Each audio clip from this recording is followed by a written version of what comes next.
Good morning, student. Yesterday we have discussed about the LPP problems related to diet problem and manufacturing problem. Now we have solved transportation problem, and the last one problem is that transportation problem. So what is transportation problem? There are two factories located, one at the place P. two factories हैं जो एक place P पर है और एक place Q पर है. तो इस स्टेटमेंट का हमें पहले इस स्टेटमेंट को हमें ड्रॉ करना है कि ये दो फैक्ट्रीज हैं. There are the two factories. This is one factory and this is second factory Q. This are located at, एक फैक्ट्री प्लेस P पर है और सेकेंड फैक्ट्री प्लेस Q पे है.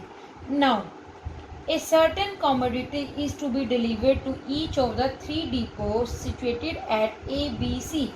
कुछ कॉमोडिटी, कुछ मटेरियल इन दोनों फैक्ट्री से, इन दोनों P और Q फैक्ट्री से डिलीवर हो रहा है तीन डिपोज के पास, और वो तीन डिपोज हैं A, B and C. Means इससे भी मटेरियल जा रहा है, इससे भी, इधर भी मटेरियल जा रहा है, इधर भी, इन तीनों के पास. These are the depots. A, B, C are the depots and factories are, factories हमारे पास कौन कौन सी है? P and Q, and depots are A and B and C. The weekly requirement of the depots are 5, 5 and 4 units. 5, 5 and 4 units. While the production capacity of the factory at P and Q are 8 and 6, means इनकी capacity की factory की 8 और 6 unit, means वो इतना material ready करती हैं. The cost of transportation per unit is given below. जो transportation की कॉस्ट है, जो खर्चा उनका, वो गिवन है इस टेबल में. फ्रॉम P से A में जाने में कितनी कॉस्ट अप्लाई हो रही है? 160. P से B में जाने में कितनी कॉस्ट अप्लाई हो रही है? 100. ऐसी P से C को, P फैक्ट्री से अगर C डिपो में मटेरियल जा रहा है तो कितनी कॉस्ट अप्लाई हो रही है? 150. सेम ऐसी Q से 100, Q से B 120 एंड Q से C 100. सपोज हम P से इधर X number of material send कर रहे हैं और इधर Y, तो टोटल 8 है इसकी कैपेसिटी. 8 में से सपोज यहाँ 3 यूनिट चला गया, 2 यूनिट इधर आ गया, तो यहाँ रिमेनिंग ही आएगा ना C डिपो के पास. तो 8 में से कितना रिमेनिंग आएगा? X और Y दोनों को प्लस करके माइनस कर दो, यानी कि 8 में से X वाली वैल्यू भी सब्ट्रैक्ट कर दो और Y वाली भी. सपोज यहाँ 3 यूनिट चला गया, यहाँ 2, तो 3 + 2 5, तो 8 में से 5 करके यहाँ कितना मटेरियल सेंड होगा? 3 यूनिट्स. देन अब Q के पास कितना आएगा? 5 माइनस है, क्योंकि यहाँ 5 ऑलरेडी यूज हो गए. अब यहाँ भी कितना आएगा? 5 - 5. अब टोटल इसकी रिक्वायरमेंट कितनी है? 6. तो 6 में से इन दोनों को प्लस कर दो. 6 - 10 - X - Y. ठीक है, तो दैट मीन्स आ गया X + Y - 4. These are the equations. ठीक है, तो अब हमें इसकी इक्वेशंस जनरेट करनी है, हमें इसका Z कैलकुलेट करना है, हमें ऑब्जेक्टिव फंक्शन कैलकुलेट करना है, और आफ्टर दैट हमें इसकी इक्वेशंस बनानी है. फिर हमें एलिमिनेशन मेथड से इसका इंटरसेक्शन पॉइंट फाइंड आउट करना है. तो देखो, these are true constraint. These are always greater than equal to 0, X greater than equal to 0, Y greater than equal to 0. ठीक है, अब इनकी कॉस्ट क्या है? P से जाने में कितनी कॉस्ट लग रही है? 160. ऐसी P से B जाने में, P से B को जाने में कितनी कॉस्ट लग रही है? 100. P से C में जाने में 150. This is 100, this is 120 and this is 100. तो first you make the objective function Z. तो how to calculate Z? Multiply in these two equation. Means जितनी कॉस्ट है जितने भी 160 into X plus 100 into Y, सबको प्लस करते जाओ. 150 into 8 - X - Y, 100 into, हमें स्टूडेंट्स क्या, हमें फर्स्ट Z कैलकुलेट करना है. 160 into X, 100 into Y, 150 into 8 - X - Y, 100 into 5 - X, 120 into 5 minus y plus 100 into x plus y minus 4. So we solve this equation. 160x plus 100y plus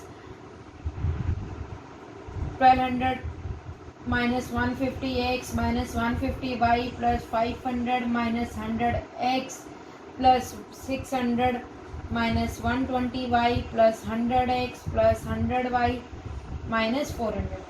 we get the z 10 x minus 7y plus 190. तो अब हमें subjective to conditions क्या है, constraint क्या बनाने, x तो always greater then 0, y always greater then 0. Equations क्या आएंगे, 8 minus x minus y, 8 minus x minus y is always greater than equal to 0. अब हमें इसमें क्या फाइंड आउट करना है, minimum transportation cost. You have to find minimum transportation cost.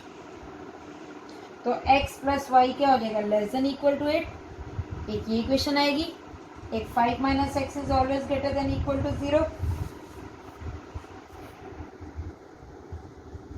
तो that means x क्या आ गया, less than equal to 5. This is the second equation. And third equation, 5 minus Y is always greater than equal to 0, y is less than, this is the third equation. And the last equation, x plus y minus 4 is greater than equal to 0. So x plus y greater than equal to 4. This is the fourth equation. So now we draw the graph of this equation.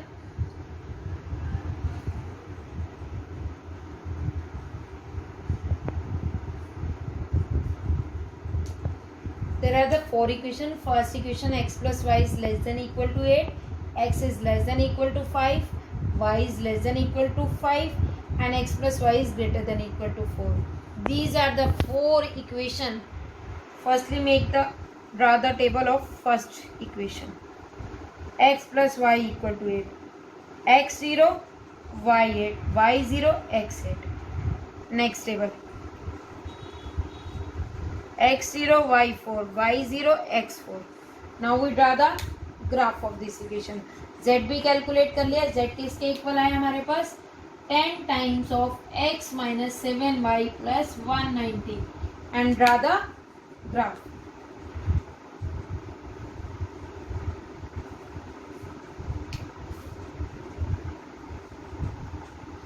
This is x axis, this is x dash, this is y axis, this is y dash. This is origin 1, 2, 3, 4. Minus 1, minus 2, minus 3, minus 4. 1, 2, 3, 4, 5, 6, 7, 8. Minus 1, minus 2, minus 3, minus 4, minus 5. x 0, y 4. x 4.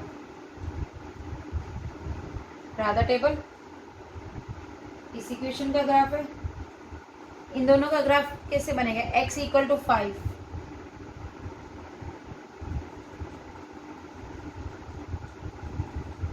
This is x equal to 5, y equal to 5,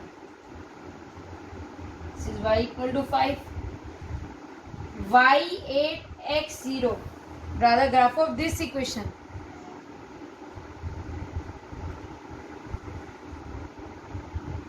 ठीक है, these are the graph of these four equations. x plus y, किन किन के graph है, x plus y equal to 8, x plus y equal to 4, x equal to 5 and y equal to 5. And for shading के लिए हम क्या करेंगे, put x equal to 0 and y equal to 0. तो इक्वेशन क्या थी, x plus Y is less than equal to 8. तो 0 is less than equal to 8 true है,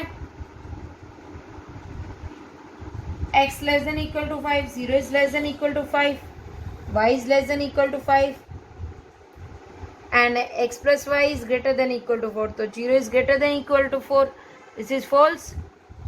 तो ये इसकी टेबल है, इसका ग्राफ है x plus Y equal to 4 और इसकी शेडिंग क्या रही है, फॉल्स. मीन्स बाहर शेडिंग होगी, हल्की हल्की शेड करो.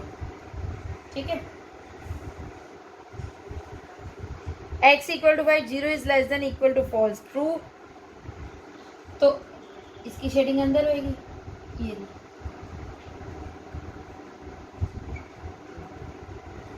y वाले की भी अंदर, क्योंकि ये भी ट्रू है. And x plus Y is 0 is less than, ये ट्रू है. दिस इज ऑल्सो, तो इसकी शेडिंग भी अंदर होगी. तो कॉमन एरिया कौन सा, ये, this is the shading area. Shading common shading area, ठीक है। अब इस कॉमन एरिया के अंदर जोन जोन से पॉइंट आ रहे हैं, कौन कौन से पॉइंट आ रहे हैं, कॉर्नर पॉइंट हमारे पास कौन कौन से आ रहे हैं,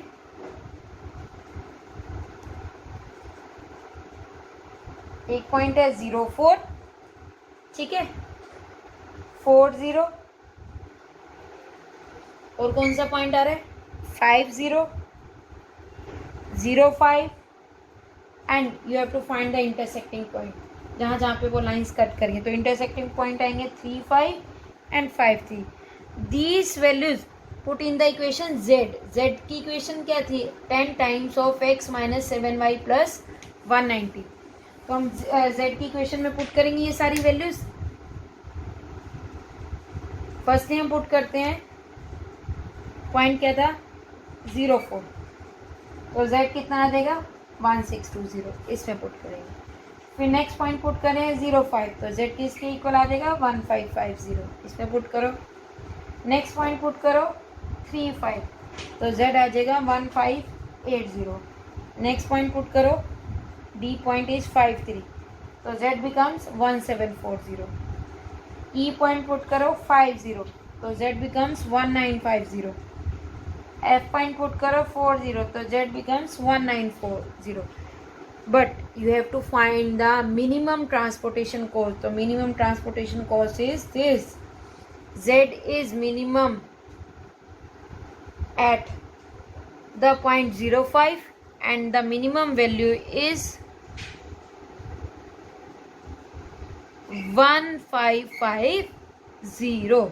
मीन्स कोई भी प्रॉब्लम है, ट्रांसपोर्टेशन प्रॉब्लम है, डाइट प्रॉब्लम है, मैन्युफैक्चरिंग प्रॉब्लम है, firstly you have make the table, equations बनानी है, इक्वेशंस बनाने के बाद हमें ग्राफ बनाना है, ग्राफ बनाने के बाद शेडिंग करनी है, शेडिंग के बाद you have to find the intersection point, and after you have to find the intersection point, then you can find the values of z and you get the result minimum or otherwise maximum.